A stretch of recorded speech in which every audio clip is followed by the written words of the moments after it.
कामचोर देवरानी।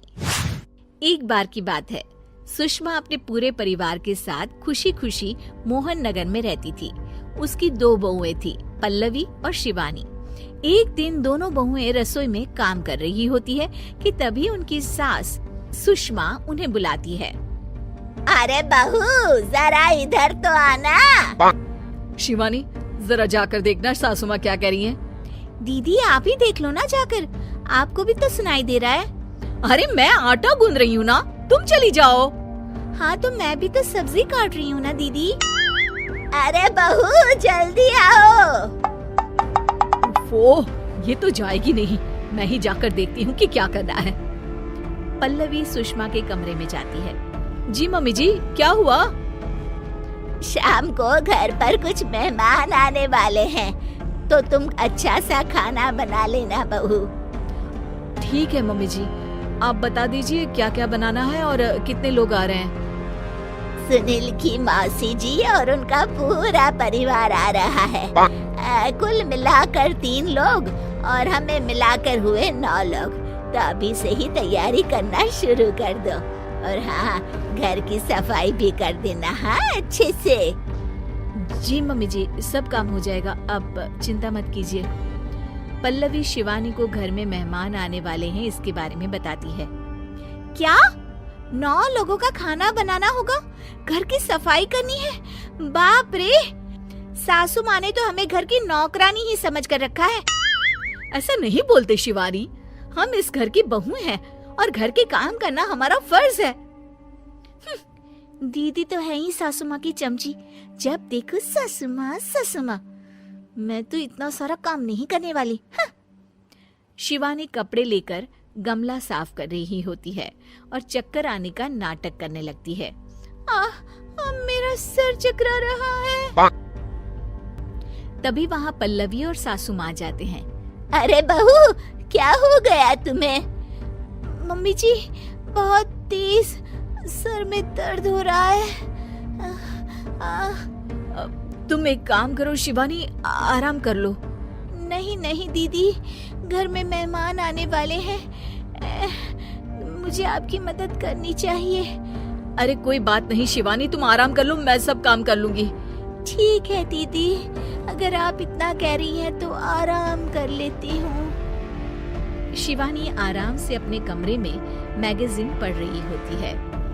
इसे कहते हैं आराम की जिंदगी। इतना सारा काम। चलो सारा काम खत्म हो गया, शिवानी को देख आती हूँ। शिवानी अपने कमरे में ईयरफोन में गाने सुनते सुनते सो जाती है और उसके साइड में मैगजीन भी रखी होती है।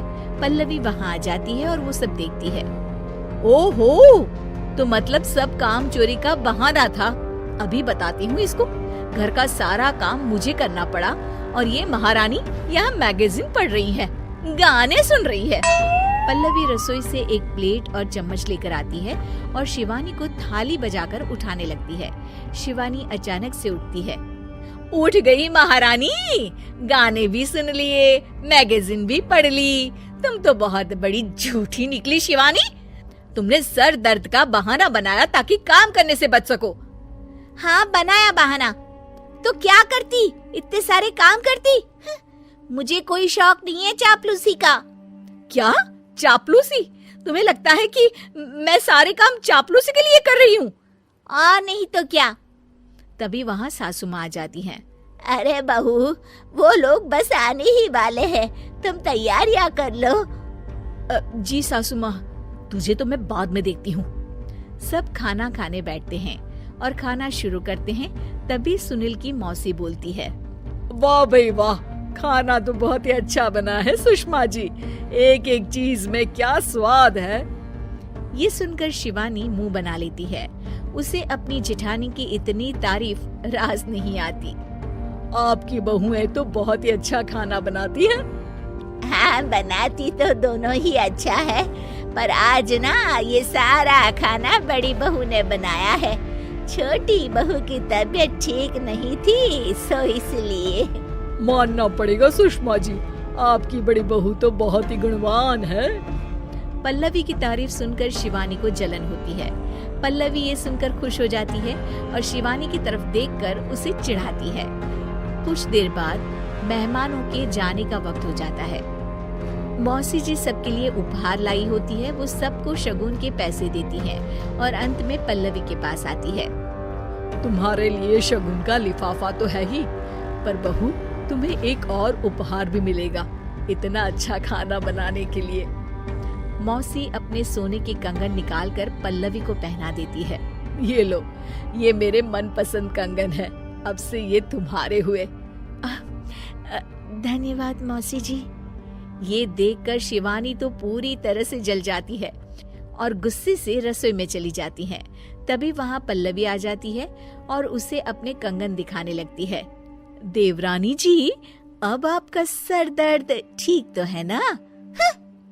मुझे लगता है कि अब सर दर्द शुरू हो गया होगा आपका।